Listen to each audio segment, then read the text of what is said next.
including Cammeray Park, for some time. Please welcome Paul Walter.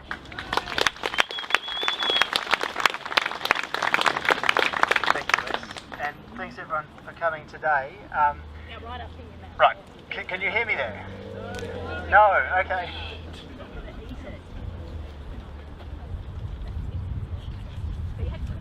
So thanks, Lex, for that introduction. I think a big issue that we're all facing here is about our relationship to this place. So I probably just wanted to start by commenting on actually referring to Noel Pearson's way of framing our relationship to this landscape as Australians. And what he has to say about that is that there's three pillars that connect us to this place. There's the original Aboriginal experience of many millennia coming to this land and identifying and having a spiritual connection to the place, which obviously continues. There's the British heritage that came with Captain Cook and Governor Phillip. And then there's the waves of migration that have happened since then, as he says, from Somalia, from China, from all around the world. And the point about all that is that we all belong here. This is our place. Many of us were born here. Our dreams are here. This is our place.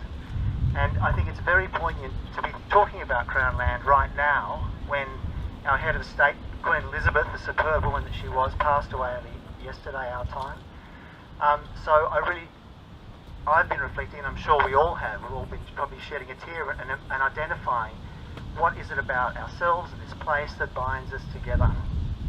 And this point about Crown Land and who speaks for Crown Land is fundamentally at the root of the issue that we're currently facing. Now, there's been change in this space. In fact, in the UK, there's a very significant movement which identifies common ground there, Crown Land there, as the public estate. So the idea is that people have a say in what happens to public land because it's public. And this land we're standing on now, the land across the road there, Cammeray Park, is public land.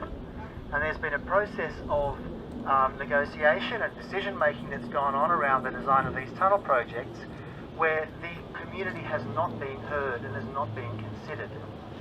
There's been a set of decisions made about the design of that infrastructure which have involved the taking of hectares of land, the cutting down of hundreds of trees that we can see, and the way that our suburbs function.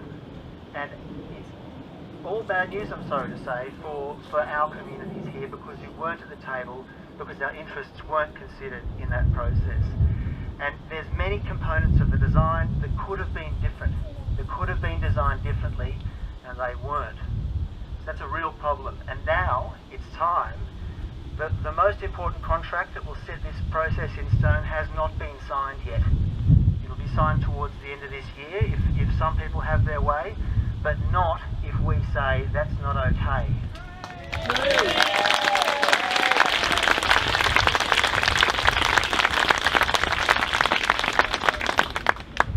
So in a nutshell, the issues that we face here now is that, very sadly, the tunnel as it's designed pulls traffic down Berry Street, our CBD, past the new train station, and puts a whole lot of traffic conflict into the CBD of North Sydney.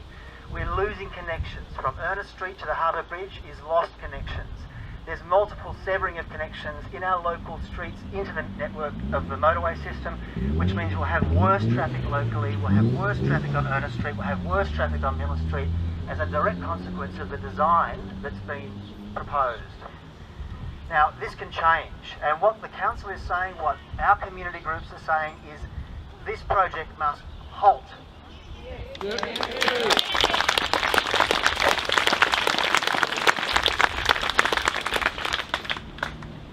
If it's reconsidered, if it's thought about more carefully, we'll have a different design. The tunnel might not be built in as a traffic tunnel at all, but it can be reconsidered, and now's the time for that to happen. So that's why I'm so glad that you're all here, because we've got to join arms around this to make it happen. Everyone's becoming aware now, and it's not on. So I guess that's in a nutshell what I wanted to say, that I'm glad that everyone's here. There's lots of people here who have questions and comments, so we're going to have an open mic after this, but thanks very much, Michael.